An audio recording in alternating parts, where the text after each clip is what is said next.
بسم الله الرحمن الرحیم. وقتتون بخیر دانش آموزان عزیز.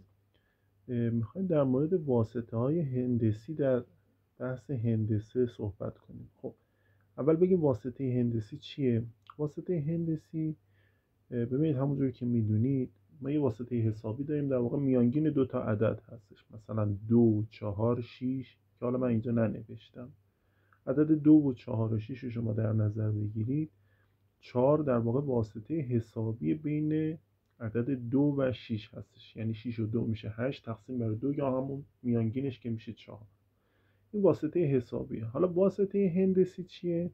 واسطه هندسی تعریفش اینه، میگه اگر عدد A و B C رو که سه تا عدد حقیقی باشن در نظر بگیریم، به طوری که بشه این نسبت رو براش برقرار کرد و از طرفین وسطین آن این تساوی بتونیم استخراج کنیم.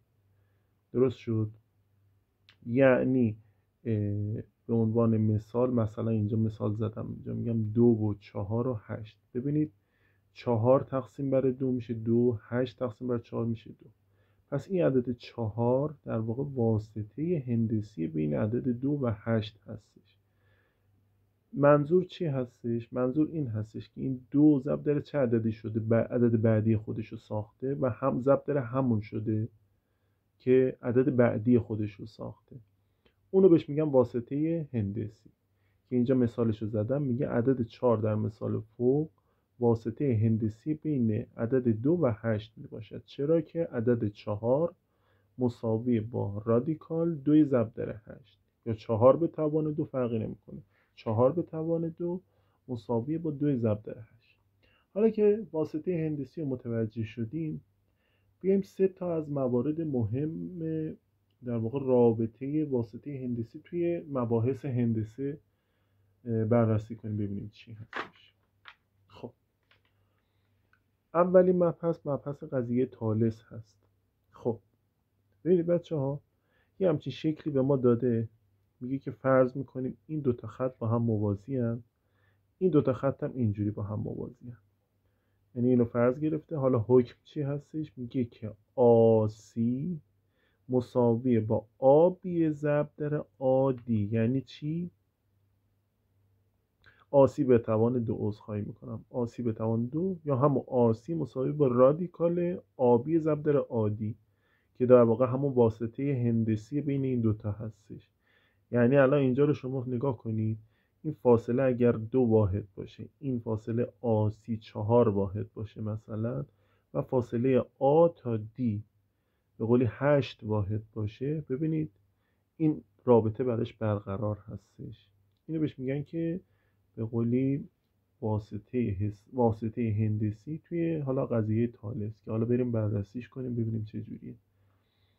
خب ببینید توی مثلث ACF این دوتا خط موازی هست. نسبت جزء به کل چی میشه؟ آفرین، AB به AC مساوی هستش با AI به AF. خب این یه مطلب دوم. میگه توی مثلث بزرگه نگاه کنید، میگه که آسی به آدی نسبت جزء به کل مساوی با آی به ایف. خب ببینید دو تا تساوی داریم، از این دو تا تساوی دو طرفش با هم برابر هستن. پس وقتی این دو طرف با هم برابرن، این دو طرف هم با هم برابرن دیگه. یعنی آبی به آسی، آبی به آسی مساوی با آسی به آدی. خب یه طرف این وسطین ساده خیلی راحت مشخص میشه که این هم دوباره واسطه هندسی بین این دوتا عدد هستش. یعنی آسی واسطه هندسی بین آبی و آدی هستش. خب این یه نمونه. مسئله بعدی مسئله مثلث قائم الزاویه و ارتفاع نظیر وتر هستش. خب بریم ببینیم چی گفته. گفته این مثلث ABC قائم الزاویه است، AH هم ارتفاع. این فرضمونه. حکممون چی میگه؟ میگه ارتفاع نظیر وتر مساوی هستش با رادیکال این مقدار ضرب در این مقدار. درست شد؟ یعنی این ارتفاع نظیر وتر همیشه واسطه هندسی بین عدد BH، بین مقدار BH و مقدار HC هستش. خب بریم اثبات کنیم ببینیم چجوریه. خب شما ببینید این ارتفاع رو وقتی رسم میکنید در واقع ما 3 تا مثلث متشابه اینجا تشکیل میشه. این مثلث ABH و مثلث AHC و مثلث بزرگ ABC. این 3 تا همیشه با هم متشابه هستش که حالا به عهده خودتون میذارم این تشابه رو به دست بیارید. ما الان این دوتا رو میدونیم متشابه هستش، پس از لا رو نظیر به نظیر به نسبت همدیگه در میاریم. خب میگه که آبی به آسی، یعنی آبی یعنی وتر مثلث کوچیکه، به آسی وتر این مثلث مساوی هستش با BH به HA. BH یعنی ضلع کوچیک این مثلث کوچیکه با ضلع کوچیک این مثلثی که اینجا هستش که میشه ضلع کوچیکش BH به HA مساوی با AH به HC. AH به HC یعنی ضلع متوسط این مثلث کوچک به ضلع کوچک این مثلث AHC. خب این نسبت ها رو نوشتیم. این یه دونه کار نداره، ما با این کار داریم. خب اینو اومدم اینجا نوشتم. AH در HC مساوی با BH بر روی AH. خب یه طرف این وسط این ساده دوباره باز میبینیم به این واسطه هندسی دوباره داریم میرسیم.